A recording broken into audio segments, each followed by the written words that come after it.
ଆଜି ମୁଁ ଏକ ଇମ୍ପୋର୍ଟାଣ୍ଟ କଥା କହିବା ପାଇଁ ଯିବି। ଯେହେତୁ ମୋ ଚ୍ୟାନେଲକୁ ଆପଣ ପ୍ରଥମେ ଆସିଛନ୍ତି, ଆପଣଙ୍କୁ ସମସ୍ତଙ୍କୁ ୱେଲକମ୍। ଚାଲନ୍ତୁ ଆଜି ଆମେ ଜାଣିବା plan of written test exam କ'ଣ ରହିଛି, ଆପଣ ଏକ୍ଜାମ୍ ଡେଟ୍ କେବେ ଆସିବ, ଆପଣ ଏକ୍ଜାମ୍ ଡେଟ୍ କେବେ ଆସିବ, ତା ସହିତ ଆପଣଙ୍କର କେତେ ମାର୍କର ଆପଣ ଏକ୍ଜାମ୍ ଦେବେ, କେତେ ଘଣ୍ଟା ଏକ୍ଜାମ୍ ଦେବେ, ଆପଣଙ୍କ ନେଗେଟିଭ୍ ମାର୍କ କ'ଣ ରହିଛି, ଆଜି ଆମେ ଭିଡ଼ିଓ ଡିସ୍କସନ୍ କରିବା।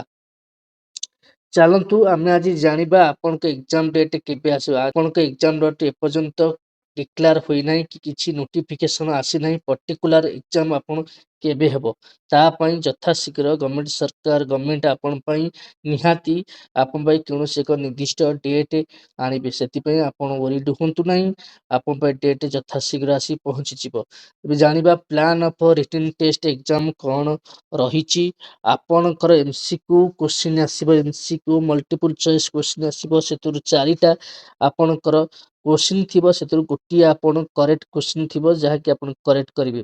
ସେଥିରୁ ଆପଣଙ୍କର OMR ସିଟ୍ରେ ହିଁ ଆପଣ ଏକ୍ଜାମ୍ ଦେବେ। ଚାଲନ୍ତୁ OMR ସିଟ୍ ବିଷୟରେ କିଛି କହିଦେଉଛି। ଦେଖନ୍ତୁ ଏହା ହେଉଛି OMR ସିଟ୍ ପେପର। ଏଥିରେ 1 ନମ୍ବର ରହିଛି ABCD ରହିଛି। ଯେ କୋଶ୍ଚିନ୍ ଆପଣଙ୍କର ରାଇଟ୍ ହେବ ସେ କୋଶ୍ଚିନ୍ ଆପଣମାନଙ୍କ ସି ଆପଣ ଭାବୁଛନ୍ତି ରାଇଟ୍ କୋଶ୍ଚିନ୍, ତାହେଲେ ରାଇଟ୍ ସିଟାକୁ ଆପଣ ଆରାମସେ ଗୋଲ ଭିତରେ ଆପଣ ପେନସିଲରେ ଗୋଲ ବୁଲେଇବେ। ଯଦି ଆପଣଙ୍କର ଏପଟ ସେପଟ ଗୋଲ ବୁଲୁଛି, ଗୋଲ ବାହାରକୁ ଯେବେ ଆପଣ ଗୋଲ ବୁଲି ଯାଉଛି, ତାହେଲେ ଇଏ କୋଶ୍ଚିନ୍ ଆପଣଙ୍କର ଏ ଆନ୍ସରଟି ଆପଣଙ୍କ ରିଜେକ୍ଟ ହେଇପାରେ, ନହେଲେ ଆପଣ କ୍ୟାନ୍ସର ହେଇପାରେ। ସେଥିପାଇଁ ଆପଣ ଧ୍ୟାନ ଦେବା ଉଚିତ। ଚାଲନ୍ତୁ ଜାଣିବା ଆପଣଙ୍କର କେତେଟା କୋଶ୍ଚିନ୍ ରହିଛି। ଆପଣ ଟୋଟାଲ 100 କୋଶ୍ଚିନ୍ ରହିଛି, 100 ମାର୍କ। ସେଥିରୁ ଆପଣ 2 ଘଣ୍ଟା ଏକ୍ଜାମ୍ ଦେବେ, 120 ମିନିଟ୍ ରହିବ। ଆପଣଙ୍କର ସବଜେକ୍ଟ ୱାଇଜ୍ ଆପଣଙ୍କର କ'ଣ ରହିଛି ମାର୍କ, ସେ ବିଷୟରେ ଜାଣିବା। ନର୍ସିଂ ରିଲେଟେଡ୍ ସବଜେକ୍ଟ କୋଶ୍ଚିନ୍ ଆସିବ, 60ଟା କୋଶ୍ଚିନ୍ ଆସିବ, 60 ମାର୍କ। ପ୍ରାକ୍ଟିକାଲ ବିଷୟରେ ଆପଣଙ୍କର କୋଶ୍ଚିନ୍ ଆସିବ 25ଟା କୋଶ୍ଚିନ୍ ଆସିବ, 25 ମାର୍କ। ପ୍ରାକ୍ଟିକାଲ କହିଲେ ମନେକର ହଠାତ୍ ଆକ୍ସିଡେଣ୍ଟ ପେସେଣ୍ଟ ଆସି ପହଞ୍ଚିଗଲା, ନର୍ସିଂ ଅଫିସର ଆପଣ ଅଛନ୍ତି, ପ୍ରଥମେ କେଉଁ କେୟାର ଦେବେ, ଫାଷ୍ଟ ଟ୍ରିଟମେଣ୍ଟ କ'ଣ ରହିବା ଦରକାର, ଆପଣ ଭାଇଟାଲ ସାଇନ୍ ପ୍ରଥମେ ଦେଖିବେ, କି ଆପଣ ସାଲାଇନ୍ ପ୍ରଥମେ ଲଗେଇବେ, କି ଇଞ୍ଜେକ୍ସନ ପ୍ରଥମେ ଦେବେ। ଏମିତି କେତେଟା କୋଶ୍ଚିନ୍ ଆସିବ ଯାହାକି ଆପଣଙ୍କର ପ୍ରାକ୍ଟିକାଲ ସ୍କିଲ୍ ବେସ୍ଡ କୋଶ୍ଚିନ୍ ରହିବ। ଏ କୋଶ୍ଚିନ୍ ଆପଣଙ୍କ ପାଇଁ ସମସ୍ତ ପାଇଁ ବହୁତ ଇମ୍ପୋର୍ଟାଣ୍ଟ, ଗୁରୁତ୍ୱ ଆପଣଙ୍କ ମେରିଟ୍ ଲିଷ୍ଟରେ ଆପଣ ନାଁ ଆସିବା ପାଇଁ, ସିଲେକ୍ସନ ହେବା ପାଇଁ।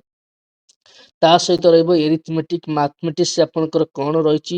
ଏ ମ୍ୟାଥମେଟିକ୍ସ ଏରିଥମେଟିକ୍ ହାଇସ୍କୁଲ ଷ୍ଟାଣ୍ଡାର୍ଡ ହିସାବରେ ଆସିବ। ଆପଣଙ୍କର 10th ଯୋଉ କୋଶ୍ଚିନ୍ ଥିଲା ମ୍ୟାଥମେଟିକ୍ସର ଯୋଉ କୋଶ୍ଚିନ୍ ସବୁ ଅଛି ସେଇ ହିସାବରେ ଆସିବ। ଆପଣ 10ଟା କୋଶ୍ଚିନ୍ ଆସିବ, 10 ମାର୍କ ପଡ଼ିବ। ତା ସହିତ ଇଂଲିଶ ସେମିତି ଆପଣଙ୍କ 10th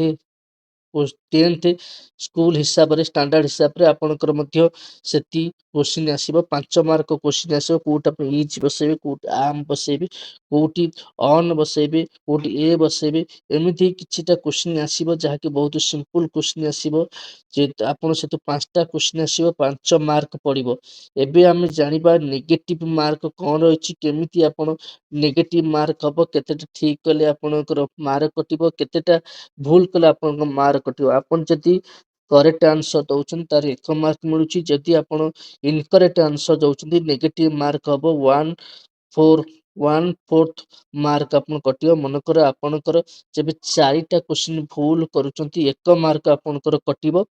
ଏହାକୁ ଧ୍ୟାନ ଦେବା ଉଚିତ, କାରଣ ଇନକରେକ୍ଟ ଆନ୍ସର ପାଇଁ ଆପଣଙ୍କୁ ବହୁତ ଆପଣ ହଇରାଣ ହେବା ପାଇଁ ପଡ଼ିବ। ଆପଣଙ୍କ ମେରିଟ୍ ଲିଷ୍ଟ ଆପଣଙ୍କ ନାଁ କଟି ଯାଇପାରେ। ଚେଷ୍ଟା କରିବେ ଆପଣ ଇନକରେକ୍ଟ ଆନ୍ସର ନ ଦେବା ପାଇଁ, ସଠିକ୍ ଆନ୍ସର ଦେଇକି ଆସନ୍ତୁ, କାରଣ ଏଥିପାଇଁ ଆପଣଙ୍କର ମେରିଟ୍ ଲିଷ୍ଟ ହିଁ ଆପଣଙ୍କ ନାଁ ଆସିବ। ଯଦି ଆପଣ ଅଧିକ ନେଗେଟିଭ ମାର୍କ କରୁଛନ୍ତି ତାହେଲେ ଆପଣଙ୍କ ମେରିଟ୍ ଲିଷ୍ଟ ଆସିବନି, ଆପଣ ସିଲେକ୍ସନ ହୋଇପାରିବେ ନାହିଁ। ଏଥିପାଇଁ ଆପଣ ଧ୍ୟାନ ଦେବା ଉଚିତ।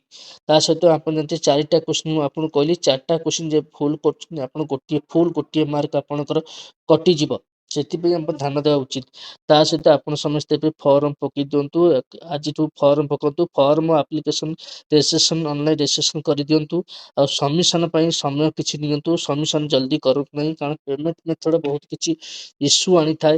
ଆପଣ ପେମେଣ୍ଟ ପାଇଁ କିଛି ପ୍ରୋବ୍ଲେମ ହୋଇଥାଏ। ପେମେଣ୍ଟ କଲା ପରେ ଯେ ପେମେଣ୍ଟ ଆପଣ କ୍ଲିୟର ହୋଇଛି ନାହିଁ ନ ହୋଇଛି ସେଟା ଟିକେ ଟାଇମ୍ ଲାଗିଥାଏ। ଆପଣ ଆଜି ଯେବେ ଅନଲାଇନ୍ ରେଜିଷ୍ଟ୍ରେସନ କରୁଛନ୍ତି, 1-2 ଦିନ ଛାଡ଼ିକି ଆପଣ ସବମିଶନ କରିଦିଅନ୍ତୁ। ଚାଲନ୍ତୁ ଆପଣଙ୍କୁ ସେକେଣ୍ଡ ଆପରେ ଯୋଉ ଭିଡ଼ିଓଟା ମୁଁ ଆଣିବି, କେତେଟା କେତେଟା ପୋଷ୍ଟ ରହିଛି କେଉଁ ଡିଷ୍ଟ୍ରିକ୍ଟ ପାଇଁ, ଆପଣ କେଉଁ ଡିଷ୍ଟ୍ରିକ୍ଟ ଆପଣ କେମିତି ଆପ୍ଲାଏ କରିବେ, ଆପଣ କେଉଁ ଡିଷ୍ଟ୍ରିକ୍ଟ ପ୍ରଥମେ ଚଏସ୍ ଦେବେ, ତାପରେ କେଉଁ ଡିଷ୍ଟ୍ରିକ୍ଟ ଚଏସ୍ ଦେବେ, କେମିତି ଆପଣ ତାକୁ ସିଲେକ୍ଟ କରିବେ ତାହା ବିଷୟରେ ମୁଁ ସେ ଆପରେ ଗୋଟେ ସେକେଣ୍ଡ ଭିଡ଼ିଓଟା ମୁଁ ଆପଣଙ୍କ ପାଇଁ ଆଣିବି। ସେଥିପାଇଁ ମୋ ସହିତ ଜଡ଼ି ରୁହନ୍ତୁ, ମୋ ଚ୍ୟାନେଲକୁ ସବସ୍କ୍ରାଇବ କରନ୍ତୁ, ଏ ଭିଡ଼ିଓକୁ ସେୟାର କରନ୍ତୁ, ଲାଇକ୍ କରନ୍ତୁ, କମେଣ୍ଟ କରନ୍ତୁ। କିଛି କୁଆରି ଥିଲେ ରହୁଛି, ଧନ୍ୟବାଦ।